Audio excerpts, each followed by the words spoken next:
फैसल, मेरे जहन में आ रहा था कि इस्लामाबाद में इस वक्त जो सियासी माहौल गर्म हो रहा है, आई थिंक उसके बारे में हमें बात करनी चाहिए। इत्तेहादी जमातों के दरमियान जो बढ़ते हुए इख्तलाफात हैं और बयानात के तबादले ने एक नई सियासी बहस को छेड़ दिया है। बिल्कुल, सियासी नाश्ते में आज हम बात कर रहे हैं कि नून लीग से सियासी तनाव के बाद पीपल्स पार्टी की सीसी के फैसले, एनएफसी अवार्ड, नहरी निज़ाम पर उठाए गए सवालात ने एक नया रुख कर लिया है इख्तियार, और इसके साथ साथ ही पार्टी ने वफाक को 1 माह का वक्त भी दे दिया है। इसी दौरान सदर आसिफ अली जरदारी की आर्मी चीफ से मुलाकात वो भी आमद इख्तियार कर गई है। गुज़िश्ता रोज़ बिलावल भुट्टो जरदारी की वज़ीर दाखिला से मुलाकात में भी यही तहफ़्फ़ुज़ात सामने आए हैं। तो सवाल यह है कि क्या इन तहफ़्फ़ुज़ात के बाद मुस्तक़बिल करीब में कोई बड़ी तब्दीली मुतवक्के है? फैसल, मुझे तब्दीली से याद आया कि दो जमातों की लड़ाई में कहीं कोई तीसरा तो नहीं फायदा उठा लेगा और उसकी पोजीशन में तो नहीं आ गया कि उसे कोई एडवांटेज मिल सके। मैं आपके सारे इशारे समझ रहा हूँ, लेकिन जिस पार्टी की आप बात कर रही हैं उसके जो नए नवेले वजीर आला हैं अब कन्फ्रंटेशन की सियासत में लग गए।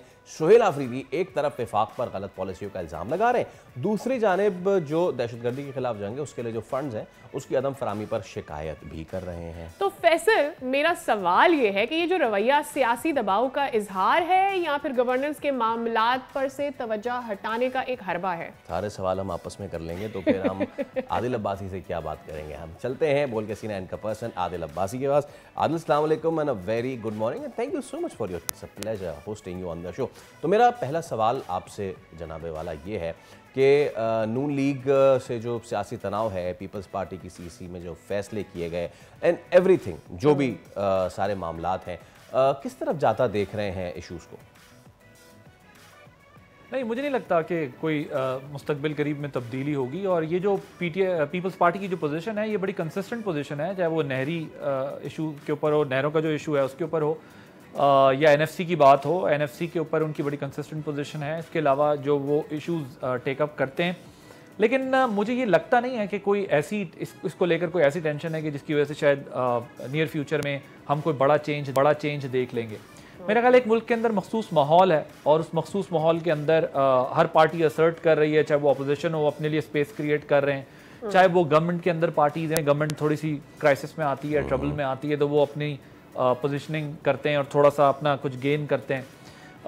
इसी तरह से पीपल्स पार्टी भी जब देखती है कि माहौल थोड़ा सा इस वक्त डिफरेंट है, तो उसके बीच में वो ज़ाहिर है बताने की कोशिश करते होंगे कि सिंध गवर्नमेंट के लिए या सिंध के लिए ये एक्सेप्टेबल नहीं है चीज़ें जो फेडरल गवर्नमेंट करना चाहती है, तो वो अपना एक पॉइंट ऑफ व्यू सामने रखकर प्रेशर में भी लेते होंगे और उसका एडवांटेज लेते होंगे। अभी जो रीसेंट एक बात चली जो मरीम नवाज साहबा ने एक बयान दिया जिसके बाद उन्होंने कहा कि मेरा पानी मेरी मर्जी, नहरों वाले मामले पे गालिबन वो इशारा है कि जी हम जिस तरह चाहें करें, हम बनाएं ना बनाएं।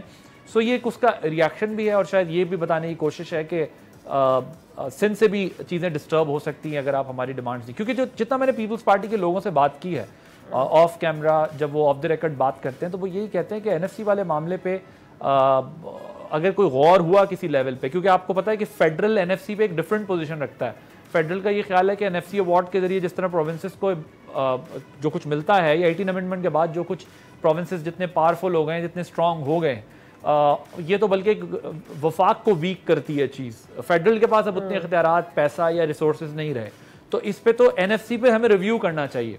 अब एनएफसी को अगर आप देखें तो एनएफसी आपको ये करता है कि आप जब भी उसको रिव्यू करेंगे तो उसको बढ़ाएंगे, उससे पीछे नहीं हटेंगे शेयर से जो प्रोविंसेस का शेयर है। तो प्रोविंसेस का शेयर अगर आप टेक्निकली देखें तो एनएफसी के अकॉर्डिंगली आपको बढ़ाना पड़ेगा, लेकिन यहाँ पर एक बात ये होती है कि उसको थोड़ा सा रिवर्स करना पड़ेगा। अगर आप सूबों को इस तरह अवॉर्ड करेंगे, इस तरीके से एम्पावर करेंगे, तो फिर फेडरल की पोजीशन वो होगी। तो इस किस्म की एक पॉलिटिकल डिस्कशन है और जाहिर है हर पार्टी एडवांटेज लेती है जब वो देखती है कि मुल्क में हालात कुछ इस तरह के, तो पीपल्स पार्टी भी उसका पॉलिटिकल एडवांटेज लेके थोड़ा सा प्रेशर बिल्डअप करिए। But I don't see any change because PMLN और पीपल्स पार्टी दोनों के जो स्टॉलवर्ड्स हैं वो इस पे कन्विंस हैं कि ये जो करंट स्टेटस को है या जो इस वक्त जो सिचुएशन है, जो इस तरह जो गवर्नमेंट है जिसको पीपल्स पार्टी की सपोर्ट हासिल है, क्योंकि आपको ये ध्यान में रखना होगा कि उनके पास कॉन्स्टिट्यूशनल ऑफिसेज हैं सारे। अगर पीपल्स पार्टी कहती है कि वो ये सपोर्ट कल विड्रॉ करेगी तो ये कॉन्स्टिट्यूशनल ऑफिस भी उनके पास से जाते हैं। सो मेरा नहीं ख्याल कि ये कोई इस हद तक बात जाएगी, ये एक दूसरे के साथ शिकवा शिकायत।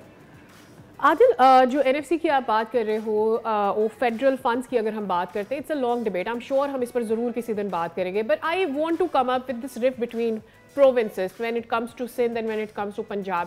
क्या हम इसे किसी हेल्दी कंपटीशन की तरफ नहीं जाता दे सकते? Why we see rift all the way? हम देख रहे हैं कि ख़ास तौर पर जब हम बात करते हैं मरीम नवाज़ की, उनकी जानिब से एक टफ टाइम दिया जाता है जिस तरह से डेवलपमेंट का काम उधर पंजाब में हो रहा है, and she is been constantly saying कि जी आप मेरे बराबर आकर इस तरह का काम कर लें. So can this be converted in healthy competition?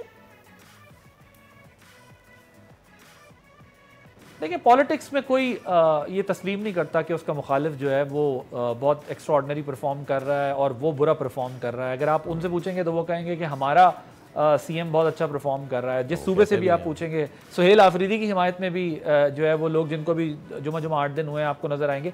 सो ये पॉलिटिकल पार्टीज़ चाहे समझती हों कुछ भी, किसी अपनी हुकूमत के बारे में राय रखती हों, लेकिन बज़ाहिर वो यही कहते हैं हमारी गवर्नमेंट सबसे अच्छा परफॉर्म कर रही है. यही पंजाब का क्लेम है, यही सिंध का क्लेम है, यही केपी का क्लेम है. बलूचिस्तान का मामला ज़रा कदरे मुख्तलिफ है.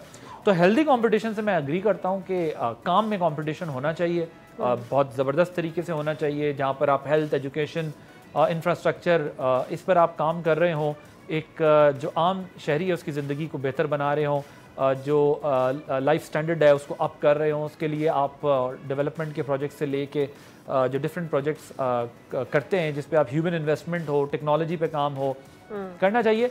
तो इसको हेल्दी कंपटीशन लेना चाहिए, लेकिन लेता कोई नहीं है.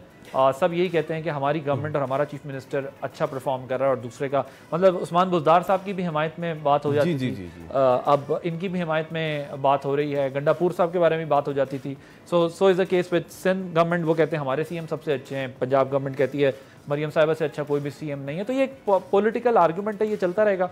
हर सूबे का यही ख्याल है कि वो ज़्यादा बेहतर परफॉर्म कर रहा है. अच्छा आदिल, अब अगर ये रिफ्ट इसी तरह चलती रही तो क्या किसी तीसरे को फायदा उठाने का मौका मिलेगा?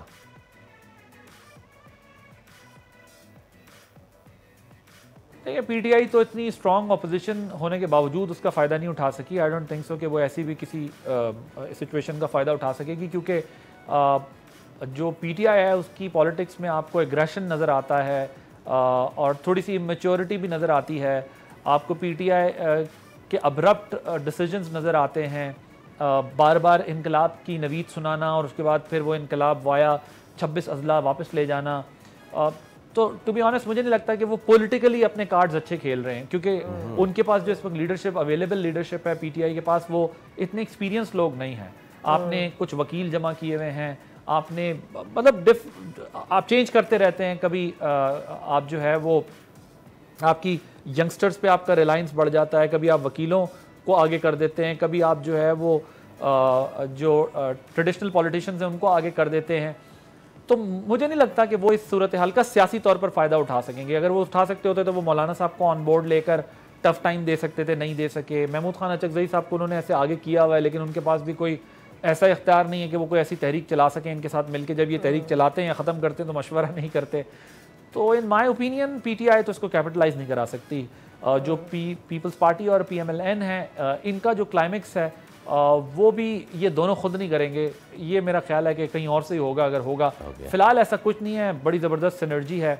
और ये भी मैं आपको बताऊं कि जो इस वक्त पीएमएलएन और पीपल्स पार्टी हैं वो दोनों के अपने अपने इंटरेस्ट हैं, वो उसको प्रोटेक्ट कर रहे हैं. And I don't think so कि वो इस स्टेज पे पहुंचेंगे, क्योंकि उनको पता है कि उनका जो ओपोनेंट है, जो उनकी अपोजिशन है, वो बहुत सख्त है और उनके लिए बड़ी मुश्किलात पैदा हो सकती हैं. तो ये दोनों वो नहीं करेंगे. और एक और बात हो रही है, कुछ 2 दिन से ये खबर चल रही है, एक इंप्रेशन क्रिएट हुआ है कि जैसे पंजाब गवर्नमेंट के इस्टेब्लिशमेंट के साथ ताल्लुकात ठीक नहीं है. मैं आपको अपनी इन्फॉर्मेशन शेयर कर रहा हूँ आपके साथ.